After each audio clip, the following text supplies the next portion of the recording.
Magandang araw po sa ating lahat. Ito po yung ating kinakatuwaan na pinakakasama-asam po natin sa YouTube. Ngayon po, baliktad po yata. Ngayon po, nung una, nawalan po ako ng ads ng 6 months sa Verify Identity. Dito lang po ako sa Thailand, wala po akong ID na government ID dito sa Thailand dahil housewife lang po ako.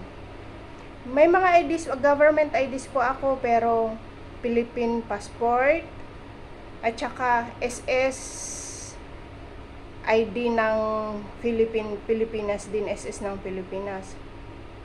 Dito naman po ay kahit may residence ka na yung yellow book, hindi na, wala ka naman pong ano doon sa may yellow book, walang ID. Kumbaga, may mga nakasulat lang doon na katibayan na residence ka na dito sa bansang ito. Ang ginawa ko po, sige na ako ng sige sila ng request ng identity ng identity ko, verify identity ko. Ilang beses kasi may passport doon, kaya yung passport ang pinindot ko. Ilang beses ko pong nasend sa kanila yung passport ko. Ayaw, sabi nila blur daw. Blur. Pero maliwanag naman ang pagkakuha ko. Ginawa ko, pumunta ako sa Chrome. May chat, yan sila sa Chrome. Sabi ko, ano pa po ba ang sa gagawin ko? Sabi ko, wala naman po ako yung ibang, kumbaga passport lang ang meron po ako. Dahil dito po sa bansa kung saan po ako ay hindi po ito yung bansa ko. Kumbaga napunta lang po ako dito dahil dito po ako nakipag-asawa. Kaya wala po ako, hindi po ako nagtatrabaho. Ang asawa ko lang po nagtatrabaho. Pero sabi nila, sorry daw, wala daw ganito, wala daw, kailangan daw talaga ang government ID. May mga nagsasabi sa akin din na pwede daw yung ID ng asawa ko. Pero yung ibang nagsasabi, oo, gagamitin ko yung ID ng asawa ko, pero papalitan ko yung lahat ng ko sa Google. Dahil iniisip ko, pagka pinalitan ko yun, baka mas lalong magkakaroon ng problema. Ang ginawa ko po, hinayaan ko, basta gumawa ako ng isang account ko na Vertai Wife. Yan po ang hanapin nyo, ando doon din po. Ando doon may mga ibang stories na naman doon. Sabi kong ganon, kung mawawala man ito, at least may isa pa akong pagkakaabalahan pagka wala akong ginagawa. Basta inaano ko lang, tuloy-tuloy lang po ng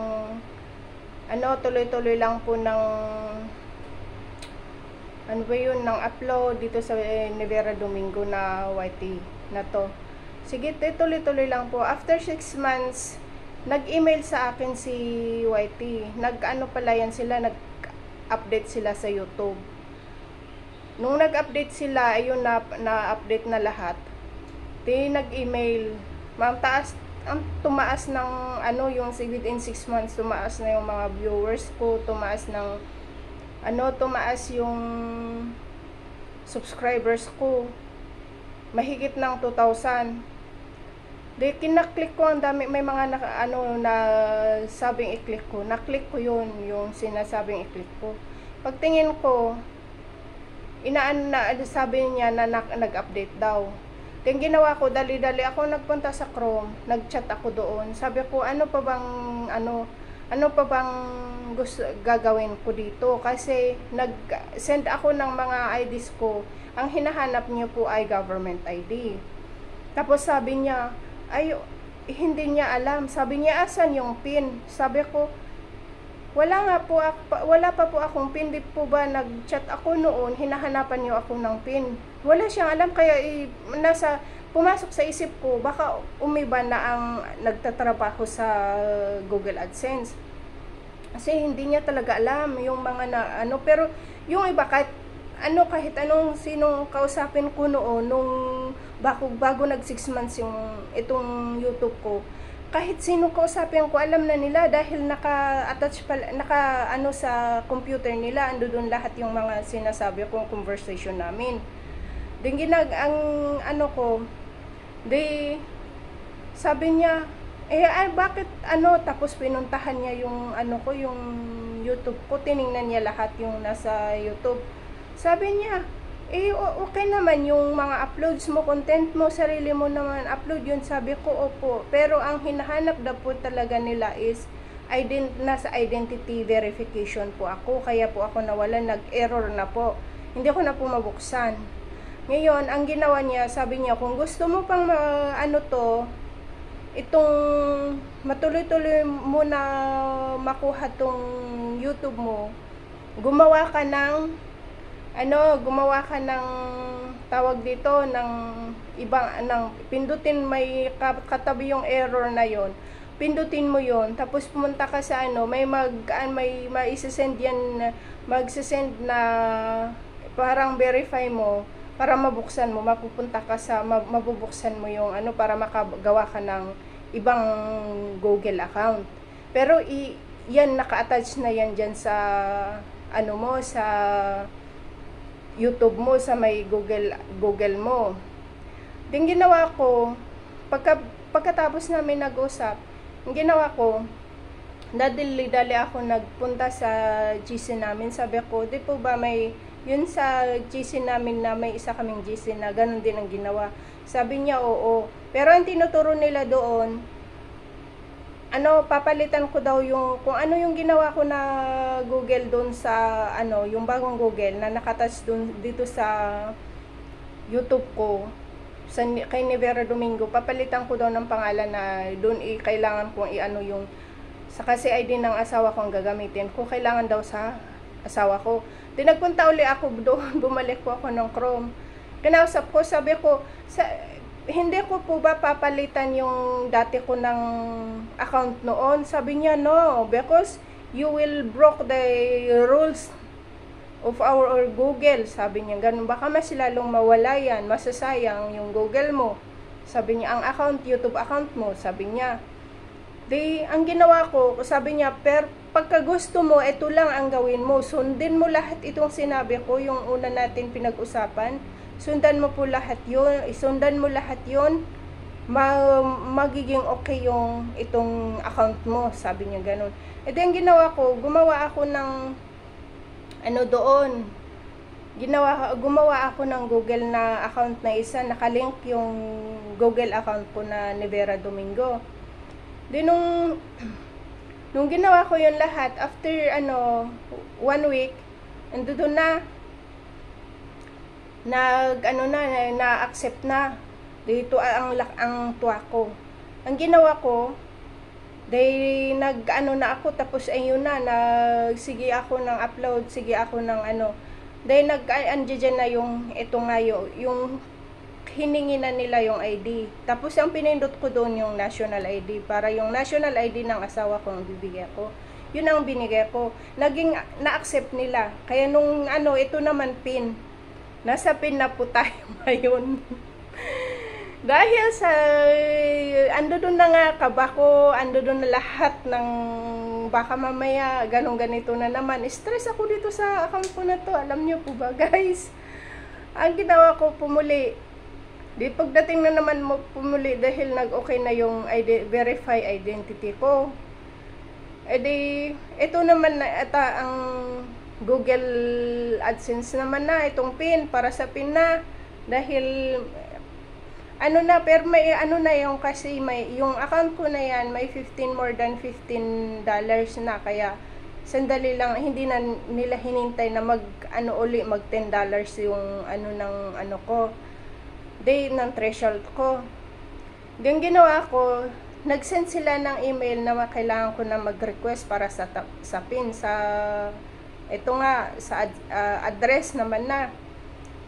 Ang ginawa ko, ako ng address, o nag-send na ako nag-request na ako, first request.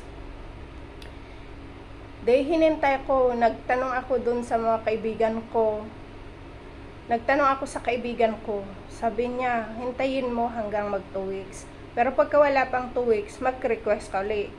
Nung pagka 2 weeks na niya, wala pa, mahigit ng 2 weeks.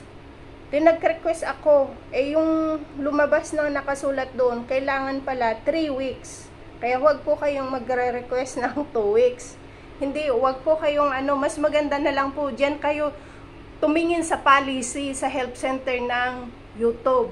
Kasi pagka magtanong ka sa ikaw kung saan kagaya ko, syempre, akala ko may sila na may karanasan, may alam na, nanood pa ako sa mga wala. Di ang ginawa ko na lang, ito na yung ginawa ko, pumunta ako sa policy nila. Pero yung sabi nila, pagka nag-click ka ng ganito, wala. Yung sinasabi nilang bawal sa mga GC, huwag kayong maniwala, wala doon sa, sa policy. Kasi yung may mga GC din akong napuntahan na, ay ganito bawal, ayan ay mababawasan, ayan ay ganito, wala po. Huwag po tayong maniniwala doon. Gawan na lang po natin, pumunta tayo sa policy. Pag hindi natin alam yung English, may Tagalog naman po. Ilagay natin sa Tagalog. Then ginawa ko, itong pinato, 3 weeks na. Wala pa. Sabi ko, hala.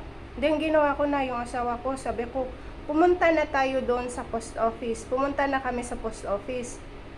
Wala daw. Then ginawa ko, pag umuwi ako, nag-request kami. Nag-request muli ako ng panibagong request kasi di po ba 3 yung kailangan natin. Pagka nag-request ka tayo, pagka natapos mo na yung 3 na yon, kailangan mo ng yung tawag doon, magmanual. Panibago na naman stress yun. Ang ginawa ko, sabi ko, imposible naman. Ang ginawa na ni Google, nag-email na sa akin. 2 beses na. Nag-email sa main ko, yun doon nga sa nawalan ng ads. Tapos yun sa nakalink sa dyan sa YouTube ko, yun sa yung isa kong account. Nataranta na ako. Ang ginawa ko, nag-request muli ako, pero pinalitan ko yung address. Nung pinalitan ko yung address ng mga alauna, ganon. Pagdating ng mga 4:00, dumating yung anak ko. Pagpasok niya, sabi niya, mama, may dito. Pagtingin ko, ito na yung pin. Ay, thanks God. Ito na po. Tapos hindi ko pa nasabi sa inyo para tingnan ko kung okay. Okay naman po. Pero yung na-request ko, wala naman pong hindi po nagka-problema.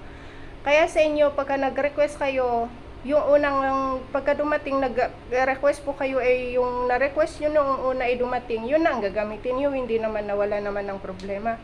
Hanggang ngayon 2 weeks na po muli na bago ako na gumawa ng ganito para malaman ko, wala, hindi naman na sila yun si Google. Po maraming salamat po sa panonood. Bye bye, God bless us.